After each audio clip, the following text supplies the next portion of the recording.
можеме да кажеме дека убавината денес е капитал. Сите се некако во трка да бидат поубави, позгодни, поатрактивни, поприсутни. Така, живееме во едно современо општество каде што дефинитивно изгледот прокламираме еден личен брендинг, а убавината е еден перформанс. Убавината дефинитивно има една капитална вредност во денешницава. Како се менува односот на луѓето кога ќе дојдат кај тебе и ќе се освежат? Психолошкиот момент е многу битен во оваа област, каде што дефинитивно имаат како едно рестартирање на личната самодоверба, се чувствуваат многу посигурно да се вклучат едноставно самата помисла дека нешто направиле за себе и се гледаат во огледалото на еден поинаков начин, со понасмеани очи, дефинитивно им носи една среќа, која што таа среќа е очигледна. Го чувствуваш ли притисокот на општеството кој што го чувствуваат и твоите клиенти? Да се биде поубав, да се биде константно млад, да се работи на себе, да се наоѓаат маните постојано. Не е само погледот да бидеме поубави, не е само побудата да бидеме поубави мотивот на доаѓањето, него е мултифакторијална. Фактички тука имаме големи примеси психолошки, социолошки и културни. Се повеќе грани. Првенствено доаѓа од самиот наметнување на одреден стандард за убавина во современото живење. Буквално како генерации наназад, убавината се менува со текот на генерациите. Сега доаѓа буквално една друга убавина и како што беше дури пред 10 години, оние миленијалси одредени стандарди на убавина, поголеми усти, подигнати јагодици, буквално сега се сведува на едно минимизирање, на еден дискретен, на еден природен лик, на една природност. Потоа, меѓу другото, имаме клиенти што доаѓаат од ранливи побуди, одредени трауми, болести, каде што барат одредени корекции да направиме на нивното лице. Друга причина е психолошката природа. Наназад имавме пандемии, каде што буквално луѓето беа доведени во еден комплетен психолошки пат, каде што сакаат едноставно да ја подигнат сопствената самодоверба. Сега како одеднаш разбудени. Како разбудени, токму така.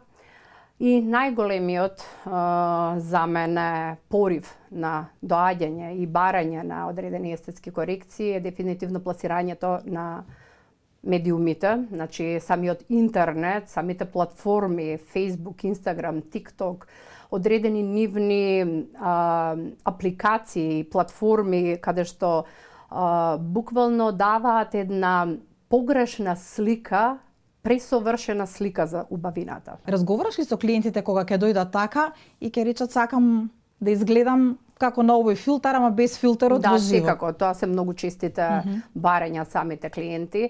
Буквално не дозволувам гледање на никакви слики, не дозволувам, сакам секогаш индивидуалноста да се сочува кој одредена индивидуа, да се потенцираат одредени убави црти, одредени корекции да се направат. Значи тука после самата анамнеза, кога ќе ми дојде самиот клиент, ние дискутираме и гледам психолошки ако можеме да насочиме, да ја подобриме, да ја видам прво побудата зашто доаѓа. И тука е тој психолошки момент кој што е многу важен. Многу битен.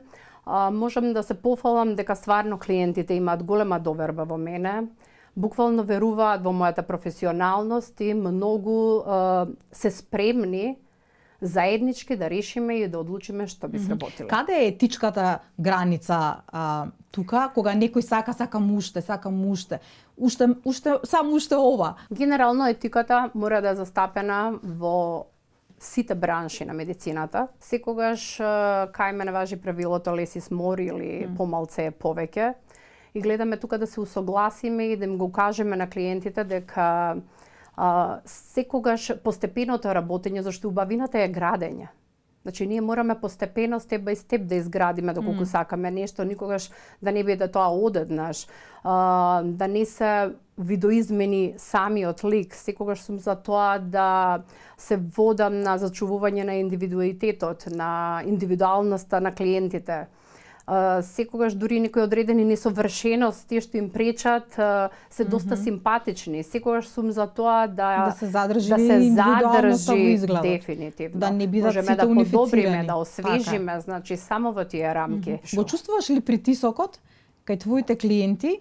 Ги гледаш дека изгледаат речиси совршено, а тие сепак не се задоволни од тоа како изгледаат, затоа што притисокот на општеството, на социјалните норми да се биде најубав, да се изгледа во живо како да си со филтри, да си перфектен, значи еве и ова што го спомнавме, значи дури по ценин да се изгуби индивидуалноста, значи да се влезе во некаква унифицираност.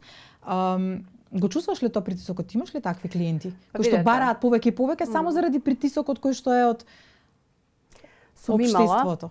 Мојата работа 10-годишна, буквално сум се соочила со секаков тип на клиенти што бараат одредени интервенции, возможни, невозможни, но можам да се пофалам дека стварно мојата клиентела е многу високосвесни жени, високосвесни господи, високосвесни сепак имам и од машката популација. Тоа ќе кажав, има ли мажи? Да, има мажи во секој случај, сега се повеќе и повеќе, веќе не е табу. Така е. Почнуваат и мажите да се вклучуваат во барањето за естетските корекции.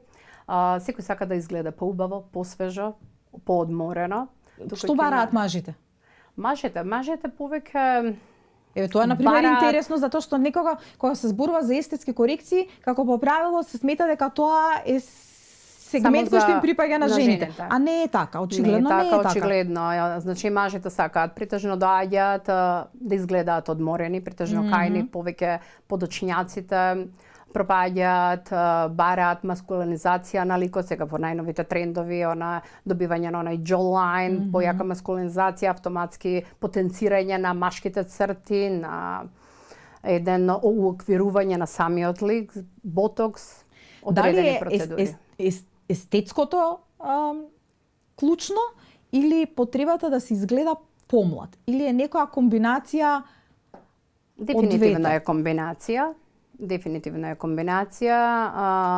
Младоста, ние автоматски старееме од самото раѓање, почнува процесот на старење, но сепак со годините, кај кој побрзо, кај кој побавно, буквално зависи од многу фактори, генетски, од начинот на живот, исхрана. Точно така, така да кај секој или порано или покасно чука на вратата, но секој сака и приметувам дека сака да биде помлад, сака да биде посвеж, не мора тоа млад да го потенцира дека сака да се млад, сака да симне неколку години од неговиот. Од личната карта. Баш така, од личната карта, Ке видиме сега, например, дека многу холивудски стандарди почнуваме да ги пресликуваме и ние, но она што е интересно е дека за жена на годината беше прогласена Деми Мур со своите 60 плюс години. Значи Деми Мур поминала низ одреден број на естетски зафати, но тоа е можеби некаков знак дека не престанува грижата за себе, не престанува потребата да се биде и помлад и посреден, но веројатно на целата таа естетика додава и она што како искуство излегува во енергијата, во тоа што го зрачиме, во тоа што го зборуваме, во начинот на кој што се справуваме со дневните ситуации. Можеби нешто ке порано натерало да не спиеме цела ноќ, а сега си заспиваме и си викаш тоа е тоа што сум. Од сабајле стануваш, се погледнуваш во огледало, си викаш добре, you still got it. Што е тоа што како можеби некаков мотивацијски реченици, мотивацијски говори им го даваш на твоите клиенти кога им кажуваш дека не мора да се претерува? Сите сакаме да си дадеме повеќе на себе. Јадеме поздраво, буквално се грижиме за општото здравје. Кој спортува, кој не. Точно така. Но генерално голема свесност се пројавува кај луѓето, како кај мажите, така и кај жените, и буквално и работата на себе. Работата на себе не само на физичката убавина, него нели буквално и вградување на онаа внатрешната.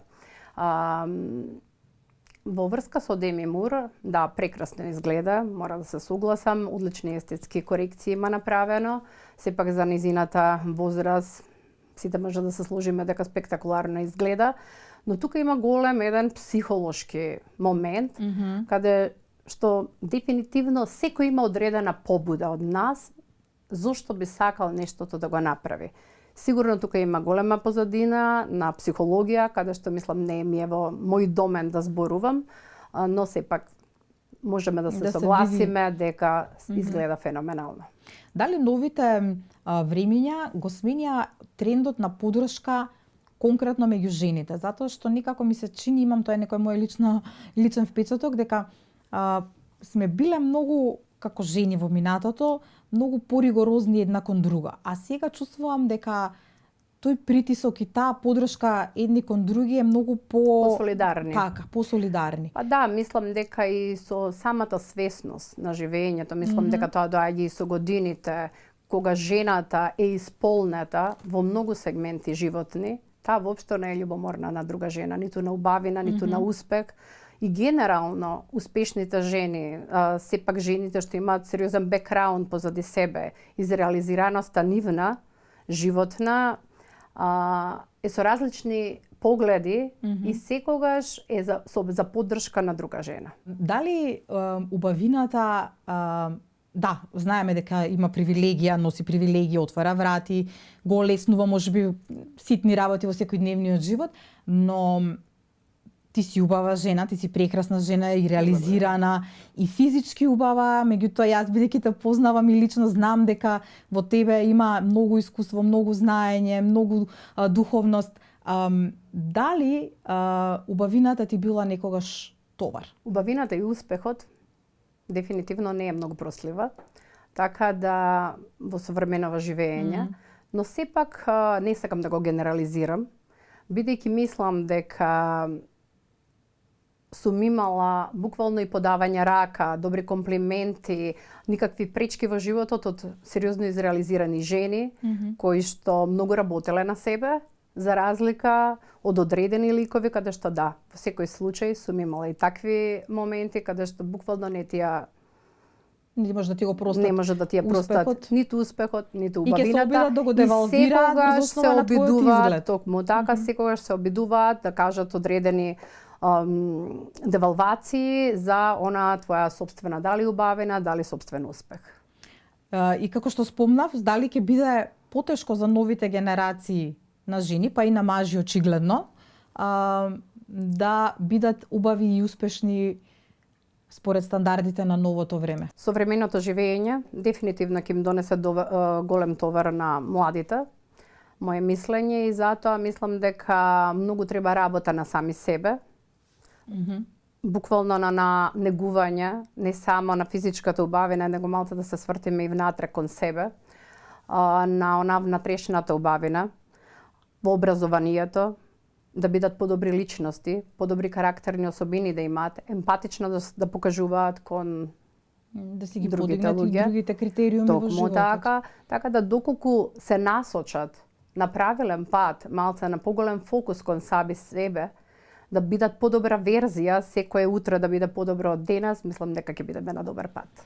Како мајка и на ќерка и на синови, два сина. Да, на два сина.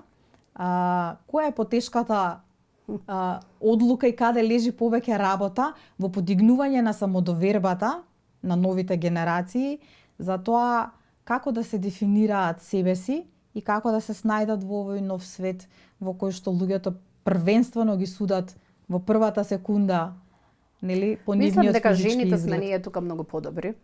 Многу подобро и повеќе се фокусираме на работа на себе, за разлика од мажите. Да не бидам лошо сватена, но сепак мислам дека кај мажите треба многу поголема работа на себе, да не е на такво површинско периферно ниво, него многу подлабоко вртење. Јас буквално имам два сина, еден 12, другиот 16 годишна возраст, каде што ги чувствам уште сега неодредени несигурности, каде што како мајка нормално гледам да интервенирам, да реагирам, да ги насочам, значи на таа и самодоверба, односот кон надворешната средина, односот и кон девојките, веќе имаме период средниот.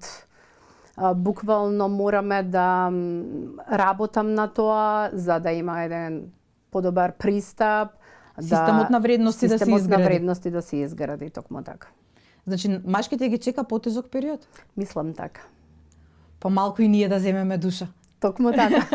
Па добро и ние малку да бидеме порастеретени. Да, мислам дека тоа е правилно. Цело време сме во некој грч, денешницата направи во еден грч, да изгледаме, да сме добри на работната позиција, да бидеме добри мајки, да бидеме добри партнерки, во домот, партнерки, да, така да цело време сме на некоја задача, на ниво на некоја задача, па малце да се опуштиме. Да го смениме малку притисокот кон друга страна. Така. Значи да завршиме. Кога почна оваа емисија, ми рекоа Дадари Сергеј дека сум 5-ка.